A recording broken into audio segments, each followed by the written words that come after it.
So for those who have already entered the meeting, welcome.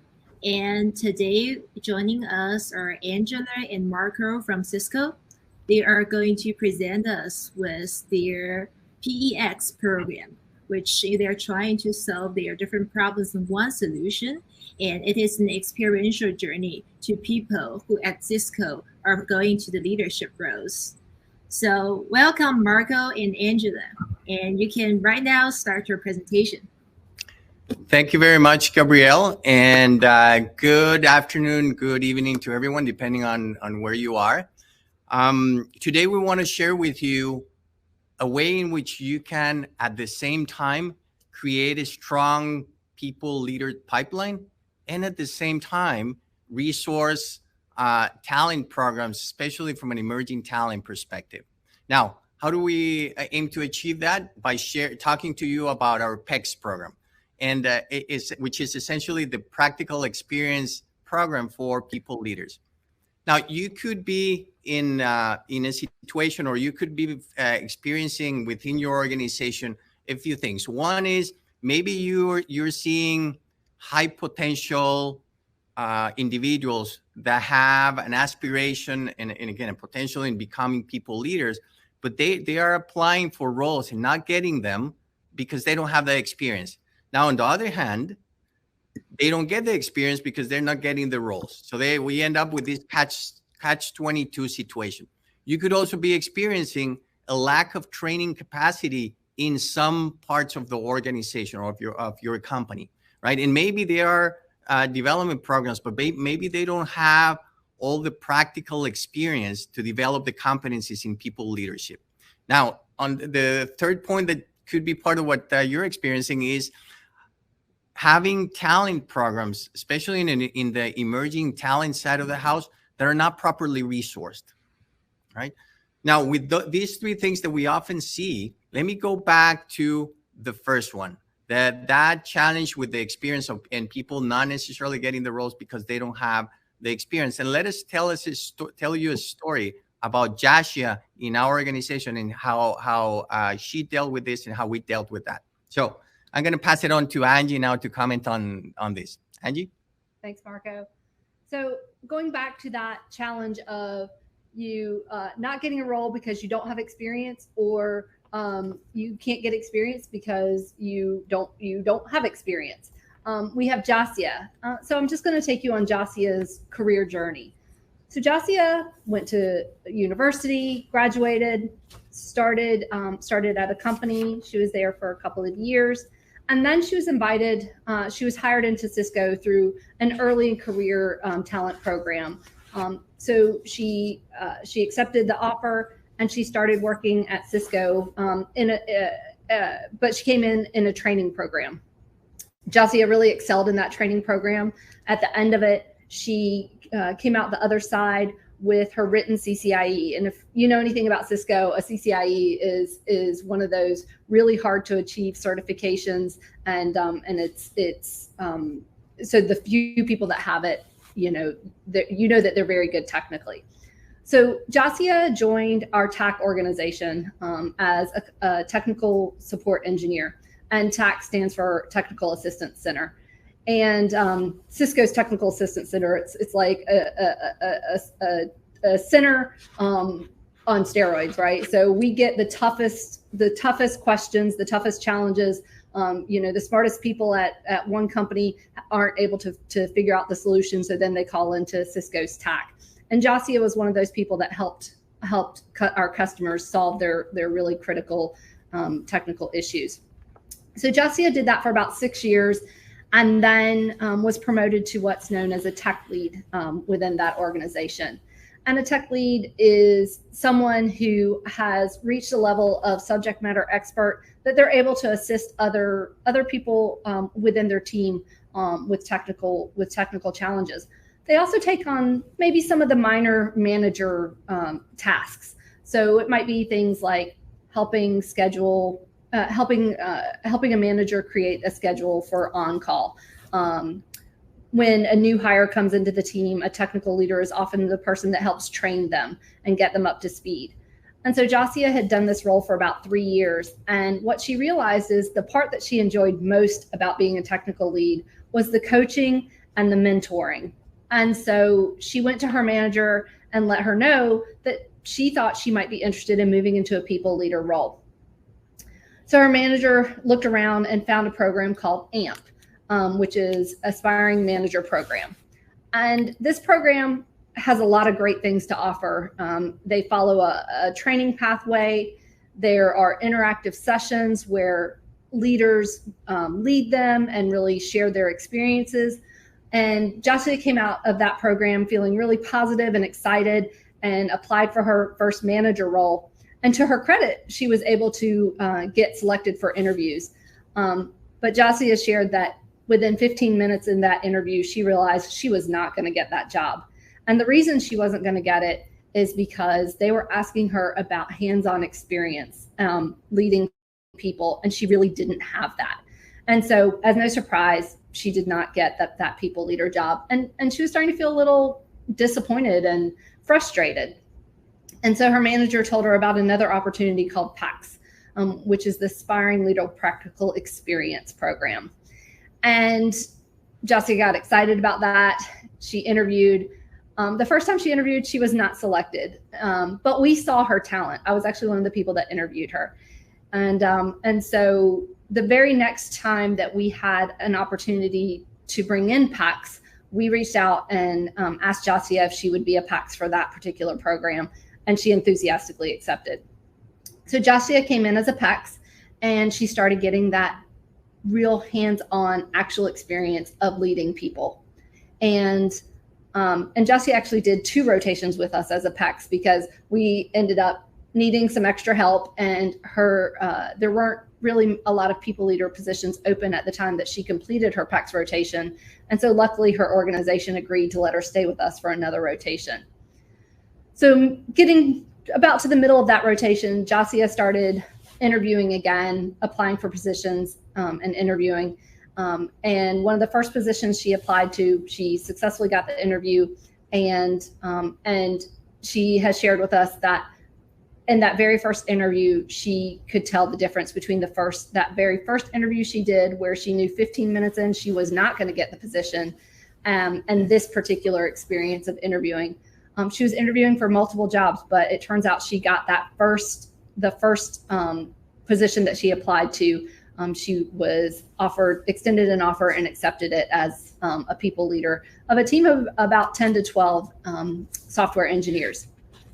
So just on your screen on the left is Jasia, and on the right is one of the very first cohorts that she managed through the PEX experience. So, our point of telling you the story about Jasia is, maybe you know somebody like Jasia. And, by the end of the session, we want you to see a pathway to address challenges your company, your team, maybe people you lead, maybe yourself are experiencing in retaining great talent and getting the chance to grow into a people leader position. Thanks, Angie. And to Angie's point, maybe you know people that are going or have gone through the same situation, and at the same time, you have talent programs that you don't have a way to resource, right? Especially from an emerging talent point of view. Now, Angie and I are part of the CX Academy team that focuses on developing emerging talent for the company, for Cisco, more specifically on CX, or the customer experience organization. And we were seeing this in multiple areas and in multiple organizations. I lead the global team for CX Academy. Angie is responsible for our US operations. And also I'll add that Angie leads a cross-regional working team to implement the PEX program in the 3 different regions that we have in the world, that being Americas, EMEA, and APJC. And the other thing why I think Angie is the perfect person to tell you these stories and talk about this program is because she's actually a PEX program graduate. So Angie participated in it, and then now is part of our leadership team. Now, what do we do as a team when we started seeing these opportunities or these situations out there that we were talking about? That's where we said, well, there's an opportunity to create something like PEX, which is what we're talking about today. But we also want to share what are the steps, or what's the recipe, if we can call it that way, if you are interested in implementing something like this. And we've structured it in 3 steps. The first one being selecting top talent. The next one, set up to succeed. And the third one, continued advocacy. Now, Angie is going to start going into details into each of these, so you can have a roadmap on how to implement a program like this, if it is relevant to you. So with that, Angie, you want to start going into the detail, please? Sure. So it all starts with selecting top talent. And one of the key things with this is we worked with our business stakeholders. So a real key aspect is having that relationship with your business, with your stakeholders. But it begins with identifying a need. So in CXA, we identified that we needed help delivering our programs. We have program managers, and when you have a cohort the size of maybe 5 or 8, our program manager could handle that. But when we started seeing programs and hires in above those numbers, even as high as 20, 30, 40, we knew we needed help. But we didn't need to hire another full-time person, because our programs the numbers in our programs ebb and flow. And so sometimes we need help and sometimes we don't. So we begin by identifying what our need is. And so we'll look at the programs that we have coming up, how many participants we anticipate coming in, and we then reach out to the business and let them know, this is how many PEX we need to help support our program. And so then, the business takes that information, and originally we would let any manager nominate somebody from their team that they felt were ready to be a manager or a people leader, or had indicated an interest that might be a direction that they wanted to go. Unfortunately, what we found is sometimes we got people who the managers just weren't quite sure what to do with, right? So maybe they had reached a level within their organization, but they really actually weren't ready to be people leaders, but the managers didn't know what to do with them. So what we changed is we now go through the executive, and we reach out to our executive stakeholder and let him know, hey, we need this many people. And then he cascades that down through his direct reports, down to directors, senior managers, and then those people nominate people from their teams. And it goes up to the leadership level, where they discuss the nominees and really kind of duke it out and decide who should be nominated to become a PEX. So they then share that list of names with us. And one of the first things that we do next is have an information session. Maybe you wonder why an information session if somebody's been nominated for this program. Well, sometimes we get nominees who aren't quite sure what they've been nominated for, or their manager might say, hey, I know you were interested in getting into leadership, and so I nominated you for this program called PEX. But they don't get a whole lot more information than that. So we have an information session where we go over all the details of the PEX program. We share with them that they'll have 5 to 10 direct reports, that they will be assisting us with the delivery of our program, and just additional details such as that. And then we ask them if they still want to continue in this process. Most people say they do. So then we go through an interview process. And the reason we do the interview process is, even though these people have been nominated, we still want to make sure that we are bringing people in that are going to be suitable to being an emerging talent manager. Somebody might be a great manager for a professional team, a team that's been well established, and not be the right person to manage a team of early in career hires. So we interview them, and we also want to try and balance out people's strengths and weaknesses. And so after the interview process, we then reach back out to our business lead and let them know who we would like to join us as a PEX manager, and then we notify those participants. And typically we get resounding excitement about being selected to be a PEX manager. But after the selection process, the next really important thing is setting them up to succeed. And so we first do this by creating a safe and supportive environment. And what I mean by that is, frequently when people move into a leadership role, they're handed a team and they're kind of given that because maybe they were really good at the job that they were doing before. And so why wouldn't they be good at leading people how to do that job? I think it's been shown that quite frequently is not the case. Somebody who does a really good job, does their job really, really well, doesn't always necessarily make a great people leader. So we bring them in, and in what we're calling a safe and supportive environment. They get a lot of coaching, they get a lot of mentoring. They're not just, like I said, handed their team and kind of told to figure it out. We provide a lot of structure, and in addition to receiving coaching and mentoring from us, they also are aligned with a business mentor, so a manager from a different team, but same organization, so that they can get that broader perspective of how other managers lead as well. We offer a multitude of trainings. So one of the first trainings that we typically put our PEX through is a soft skills for aspiring leaders. And this program helps our aspiring leaders figure out, it helps them figure out the type of leader they want to be. In that training, they're given about 5 to 7 different types of tools that they could utilize as a manager, particularly an emerging manager, right? Somebody who hasn't managed people before. So we give them a foundation and a set of tools that helps them as they're getting their feet wet, being a new manager. The next training that we offer them is what we call a mini MBA, or building a managerial mindset. I will say the feedback on this particular program is phenomenal. This program it helps our people, our PEX managers start to get a foundation of leadership, a better understanding of the company, and how to navigate the politics of as you move up through a company.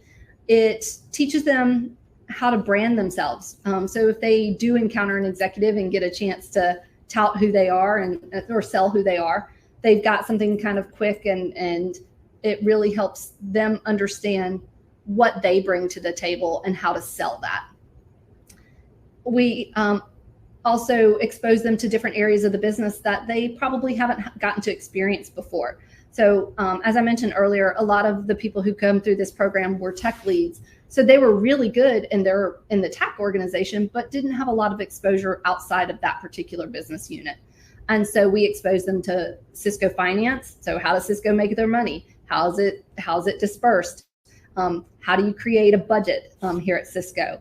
We expose them to other business units, like our sales unit, as I already mentioned, our finance unit. So they get that broader exposure. And then some of the other things that they get experience with in this particular training are they get to practice difficult conversations. So they might get to practice how to have a salary conversation with somebody, or how to have a performance management conversation with somebody. So those uncomfortable conversations, they get experience, and they get to role play that. So they actually have some of that experience before they actually have to do it. And then lastly, as far as the trainings that we offer, we have something called a PEX Degreed Pathway. Degreed is a platform where it's a training platform. And so you can create pathways, or you might call them a journey. Our Degreed system has hundreds, if not thousands, of different pathways, but one of them is this PEX Degreed Pathway, and it's set out in a 6-month increment, because that's the length of the rotation that people come into, and it starts with one of the very first things that they learn about. It's a tool that we use here at Cisco called Team Space, and this is one of the ways that you interact as a manager. You interact with your direct reports on a weekly basis, finding out what they're experiencing, if they have any challenges, what did they love about their last week? What did they really not enjoy? And it goes through their experience as a PEX. So it kind of follows the what they're going through as a PEX. And as I mentioned, it's a 6-month training. One of the other things that really enhanced the PEX experience is we offer a resume and interview workshop. A resume of an individual contributor is very different than a leader resume. And so some of our PEX, even when they would leave the program, they would apply to positions, but they weren't being selected because their resume didn't reflect their leadership experience. And so we work with a recruiter to help them go through the resume, pull out those leadership experiences that they have as an individual contributor, and then also highlight their experience that they went through as a PEX. And then we put them through an interview workshop. And this is where we'll ask them actual questions that they might get asked in a managerial interview here at Cisco. And this has been really impactful because 1, practice makes perfect, and 2, they get to see and be comfortable with the types of questions that they may be asked in a managerial interview.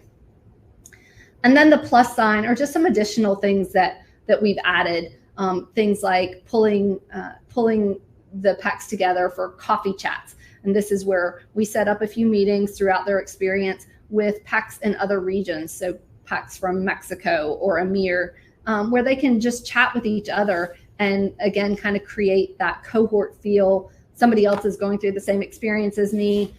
They could ask, maybe there was something that really resonated in the PEX degree pathway, and they can ask each other their opinions about it. Maybe they had a particularly challenging participant or week, and they can get feedback from other PEX on how might they handle that. We have our PEX, if they haven't already done it before they start, we have them go through something called Courageous Conversations. And this is what a leader lab, where again, they get that experience in having difficult conversations. I went through this particular training when I was a PEX. And for example, the challenging conversation I got was a member on your team has experienced a death. That is something that had I not had some experience, had I not gotten the chance to role play that, could have been a really, it's still a difficult conversation to have, but I have a little more experience in it because of that lab. And one of the things really to kind of emphasize here is, again, giving them that broader exposure. And so a lot of our PEX haven't had the chance to really interact with executives here at Cisco. And so through our program, they do often get that chance to interact with executives. And in fact, we've frequently what has happened with that is the executive ends up sponsoring them. And so it helps our individuals move into those people leader roles because an executive is standing behind them and advocating for them. And then lastly, I'll just talk about ongoing advocacy. And this is kind of the cornerstone of the program. So one of the first things we do is really creating that community, creating a cohort feel. All of our PEX, when they complete their rotation, we put them in an alumni room in our WebEx team space. WebEx is the communication tool that Cisco uses. And so everyone who has completed PEX is put in this community, in this WebEx team room. And so they can ask each other questions. Every so often somebody will drop a message that, hey, I was just extended an offer to become a people leader. And of course, lots of congratulations. We drop information in that room. Maybe we've read an article that we think could help them. We'll drop that link in that particular room. Other PEX will also, former PEX will do the same thing as well. They'll say, hey, I read this great book. I'd highly recommend it. And then lastly, the part of creating community is prior to the pandemic, about once a quarter or twice a year, we would pull everybody together and, go to a local bottle shop or a restaurant and hang out and just get to have time with each other. And it's one of the things that we're really looking forward to restarting now that the pandemic is waning, I guess. Another big thing that we do are automatic job notifications. So we have a bot that scours our jobs. And when a leader role opens in our customer experience or CX organization, it sends a message into this WebEx team space that provides that information. It gives the job title, the salary grade, who the recruiter is, and who the hiring manager is, and a direct link to apply to that position. In tandem, at the same time, we send a list of our PEX who have not gotten people leader roles yet, so their job title isn't a people leader role. That gets sent to the recruiter and the hiring manager saying, this is a list of experienced people leaders who are looking for a position. We ask that you interview them. If they apply, you interview them first because they have this experience. If you don't know what PEX is, here's a link that will tell you more about our program. And then when the job closes, if a PEX was not interviewed or selected, we send a message back to that hiring manager asking what was missing. A, why didn't you interview any PEX? Or B, if you interviewed a PEX and didn't select them, why? What was it? And we take that information and make iterations to our program. So a prime example of a change that we made is we introduced the PEX Mini MBA program from that direct feedback from managers and participants who had gone through PEX and interviewed for positions and hadn't gotten them, and from managers that hadn't selected PEX. We asked them, what's missing? Why didn't you hire a PEX? And then lastly, we offer references. So frequently our PEX who I've supported will reach out to me and say, hey, I've applied to such and such a job. Will you write a reference for me? And absolutely. As of yet, there hasn't been a PEX that's gone through that I haven't been happy to write a reference for. And as you know, references are supremely important. That's how a lot of us get our jobs, is through a reference. All right. Thank you, Angie. And we don't want to only show you the recipe or the plan, or if you're interested in putting something like this together, how to do it, which is like Angie just did. But we also want to talk with or share with you what are some of the outcomes and lessons learned that have come out of our experience in this. And if we can go to the next slide, we're going to share with you some things related to, again, the outcomes. And let me start by saying that before we started running this program, pretty much all of these folks that did not have the experience, good number of them, or the majority, did not get the managerial opportunities. But the current stat, or the current figures that we have, is that at this point, within the first year after taking or being part of the PEX program, 65% have actually been promoted or have been selected for a people leaders role. This is a global figure, right? And the other interesting thing to note here is that out of the 35% that have not, we find individuals as well that maybe have arrived to the conclusion that they don't want to be people leaders, and that's completely okay. Some of them come to the realization that that's not for them, and that the path that they want to follow is continue to be an individual contributors, and the majority of them end up being fantastic at what they do and what they want to do, but it's just not the path that people leadership is not the path that they want to follow. So that's a very important process that happens as part of this. Now, the other thing is, Angie mentioned some things that have been implemented recently in the last few years.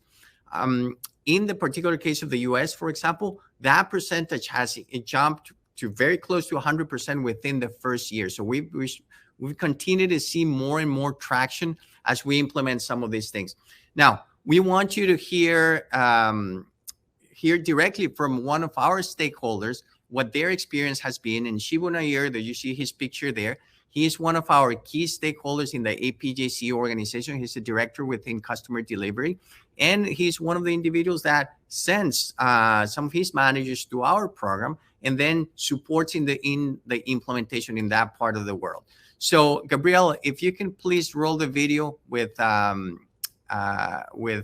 that would be great.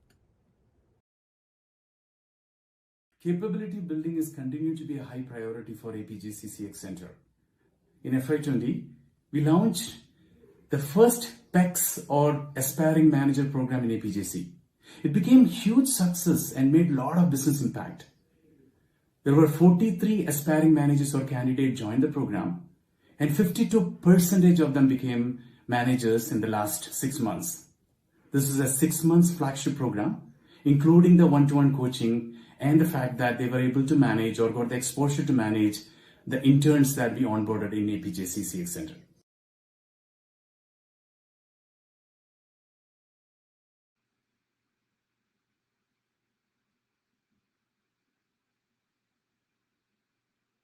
Back to you, Marco. I think you're talking on mute.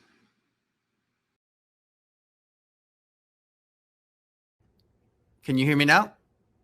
Yeah, absolutely. Perfect. All right. So you could hear from Shibu in the specific case of APJC, 52% actually got a managerial role within the first 6 months, right? So a huge impact in that part of the world as well. The other thing is, and if we can go back to the slides, is that we wanted to share with you the testimony of someone from a business stakeholder perspective. But at the same time, there's this other side of the equation, which is the experience for the participants, right? For the individuals that are part of the PEX program.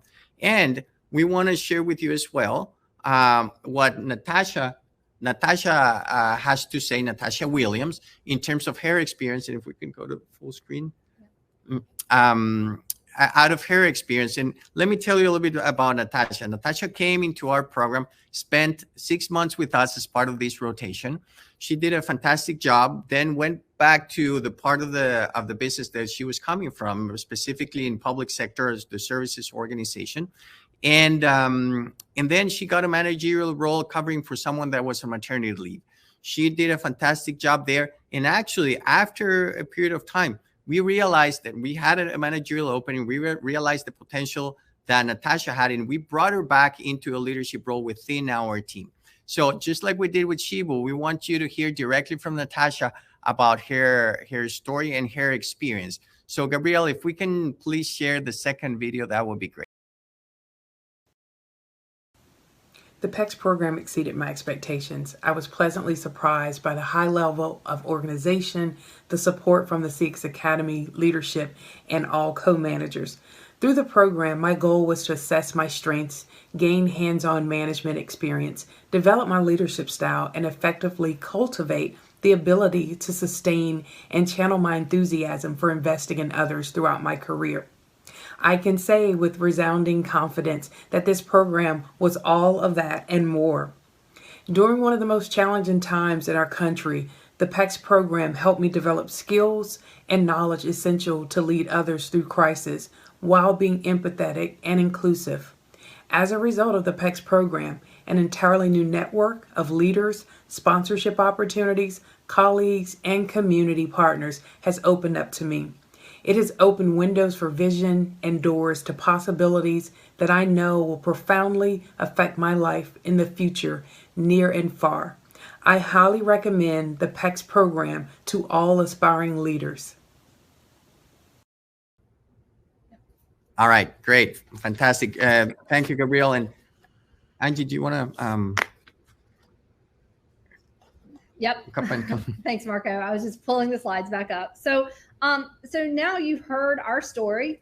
You've heard the stories of individual contributors who successfully moved into from an individual contributor to a people leader role. You've heard about how impactful it's been for our business partners. And so we have a question for you, and that is, how many of you see the opportunity to create something similar? And along those lines, we also want to offer that if any of you have that interest, right, to reach out to us, we would be more than happy to follow up via email or have a live conversation with any of you that might be interested in this. We're going to share now in the next slide our email addresses for both Angie and I. And with that, I think we can open it for Q&A. Great. Awesome. Thank you both very much for this wonderful presentation. I think this afternoon we have like a small and cozy cohort. So there were 2 questions in the Q&A session. Let me see. So actually the first question is coming from me. So I'm wondering, after hearing your wonderful presentation, like how does this rotation element in your PEX program can enable these emerging leaders to have hands-on managerial experience? Like where does this hands-on piece coming from? Yeah, so I'll make a couple of comments and then I'll pass it on to Angie. So long story short, at the end of the day, what this provides is the opportunity to actually lead and manage individuals, right? Versus other trainings and other experience that provide the theory, but doesn't necessarily provide the ability to put it into practice and experience what it is leading an individual. And that's, we often hear that from the participants. It's folks like making comments like, I had no idea that everything that went into being a people leader. And to my comment earlier, sometimes they realize that's not what they want, that they rather go the direction of individual contributor. But a high percentage of them just confirm that that's what they want after they've experienced the real thing, right? So Angie, is there anything that you would like to add to that? Yeah. And so I think probably one of the things we didn't emphasize enough is that our Aspiring Leader program is a 6-month program. Well, really it's 7 months because we have our PEX join us about 2 weeks before a cohort starts. And then they stay with us for about 2 weeks after a cohort ends. Hi. And so during that time, during that 6 months, they are actually managing anywhere from 5 to 10 direct reports. So those are new hires that have come into Cisco, brand new to being in a large corporation, brand new to the role. And our PEX managers manage those people. So we'd like to say they're not pretending to be a manager. They're not acting like a manager. They are a manager. So right from the start, they're getting that experience of leading, what it's like to lead people. Yeah. And Nice. Gabrielle, quick question before we continue. I moved the camera just because I wasn't sure if you guys in the audience was seeing Angie as she gave the answer, or we could see her. It's just focused on you because you didn't mute yourself, Marco. So it won't refocus to Angie unless you mute. Okay. So we should both talk here. Okay, sounds good. Let's do that. Well, thank you both for clarifying. That's really helpful to know that they're starting to manage people right from the start. And just wondering if anyone from the audience, do you have more questions for our speakers? We have a question. Yeah, can you hear me okay? We can, yes. Okay. I would imagine one of the real core reasons you did this is not only to develop your people and give them career progression, but to also retain them and keep people within the company. Have you seen any reduction in turnover as a result of this program? So perhaps some of it is in So thanks. Yeah, so I would say it's more anecdotal. I don't necessarily have a statistic for you, but what we've seen is we get a lot of people who come in very frustrated. They want to become people leaders, and they tell us, I'm thinking about leaving because I know another company would hire me as a people leader. But they love Cisco. It's one of the tugs and pulls, right? They love where they work, but they're frustrated because they're not getting that opportunity to ascend.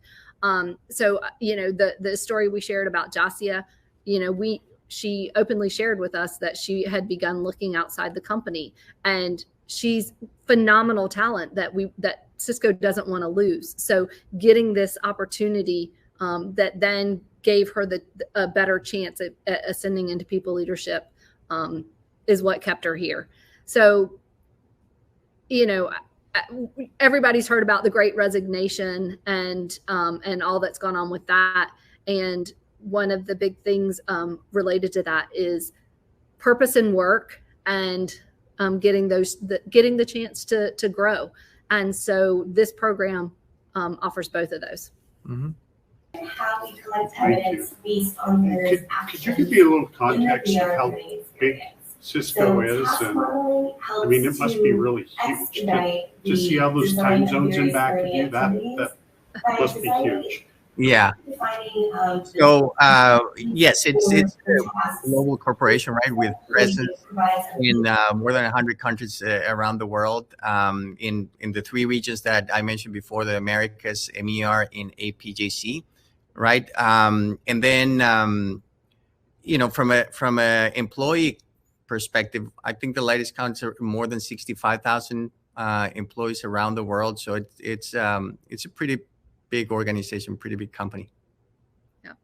Yeah, between full-time employees and contractors, the number gets closer to between like 120 to 140,000 employees worldwide.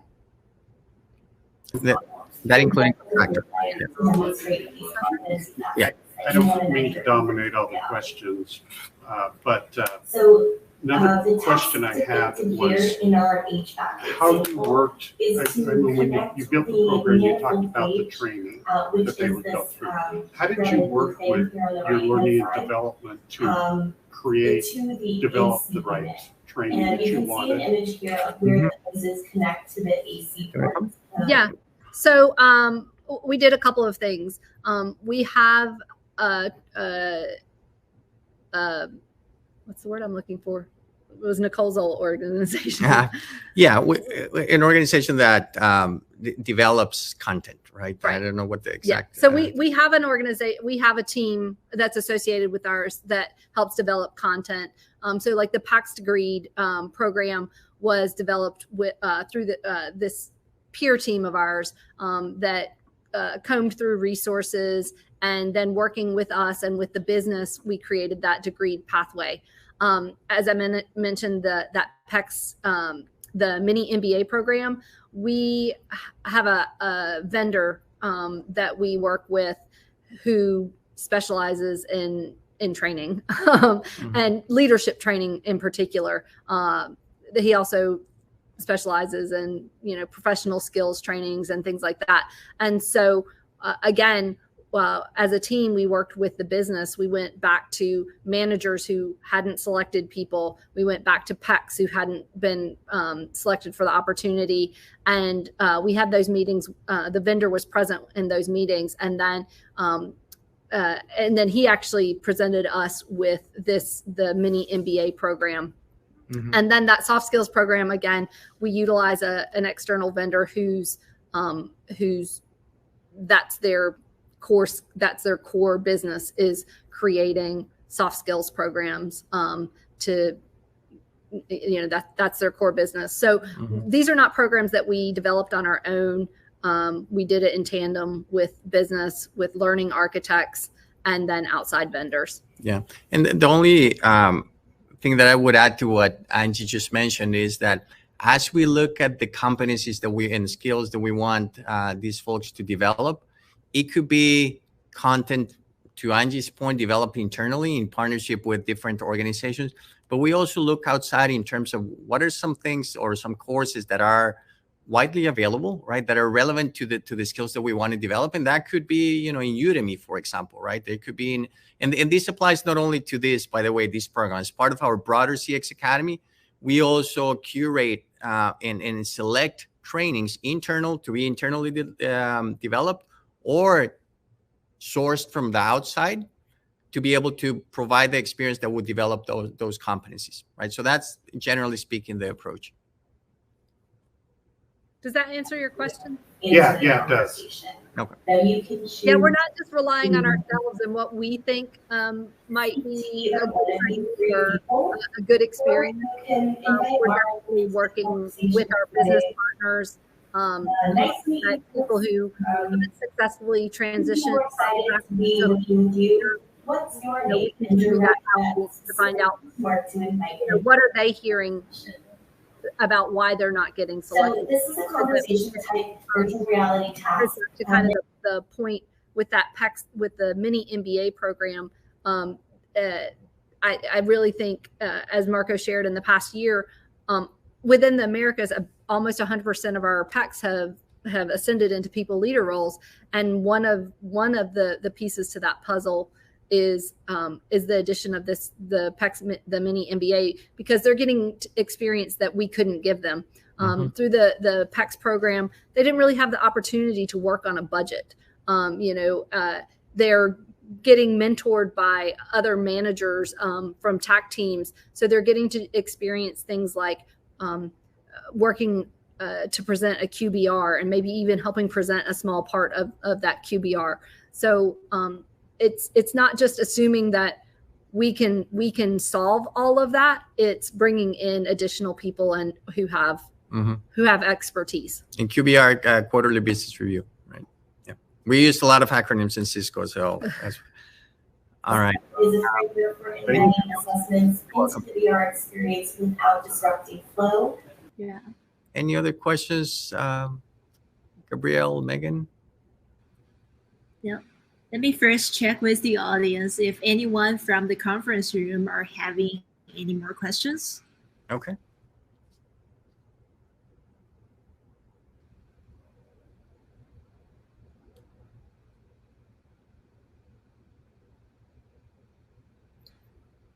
No, seems like as you. So like a slightly silent group.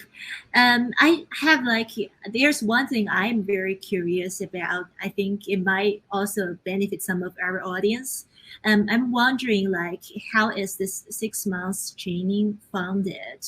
Like if someone wants to implement something similar in their company, how to gain the buy-in from the leadership? It's a very good question, actually. So the way we have it structured is that since there are organizations within the company that benefit from developing their aspiring leaders, when they come to us, when the PEX come to us, they continue to be funded by that organization, right? So that's in terms of the funding of the individual. Having said that, the trainings, or most of the trainings, are funded from our CX Academy budget, right? And we submit the request, internal request for budget on a yearly basis, and then that is approved in order to provide that training. Yeah, I see. Yeah, so that's that part about having a good relationship with your business counterparts, your stakeholders, because like the emerging talent that we train go into a specific part of the business, so that it's often growing, right? More headcount, hopefully it's growing, so they need more people leaders, and so this gives them the opportunity to promote people within their organization, but they come and they get the experience of leading a team, and then so it benefits both sides. We needed help supporting our programs. They needed a way to develop their individual contributors into people leaders, and so they stop the job that they're doing for 6 to 7 months, and they come join us. And they get that hands-on people leadership experience. It probably costs them less to let somebody go from their team for 7 months than to hire in a bad people leader, or it to take 3 or 4 months to find somebody externally. And so, I think that's, if you're kind of trying to figure out how might I sell this to the business, I think the way you sell that is, it's going to cost you a lot more money to bring in a poor people leader, so somebody who either demoralizes the team or, doesn't know what they're doing. Or, it might take you a long time to fill that empty position, 3, 4 months, 3, 4, 5 months. So, this creates a ready pipeline of people who have people leader experience. So, they're not an unknown. And then so it should help shorten the time to hire somebody, and that it's somebody who has good experience directly related to what you want to hire them into. And to that point, I think it's been successful and sustainable over time, because to Angie's point, it's been a win-win scenario, right? From our side, in terms of scaling our emerging talent programs, and from the point of view of internal business stakeholders that want to create that pipeline that Angie was talking about. Okay. Anything else? No. All right. Well, we hope it was useful for all of you. And like we said, if you have any additional questions or is there's anything that we could do for any of you in what relates to this topic, just reach out. Great. Awesome. Thank you. Thank you, both. Have a good one, everyone. Should be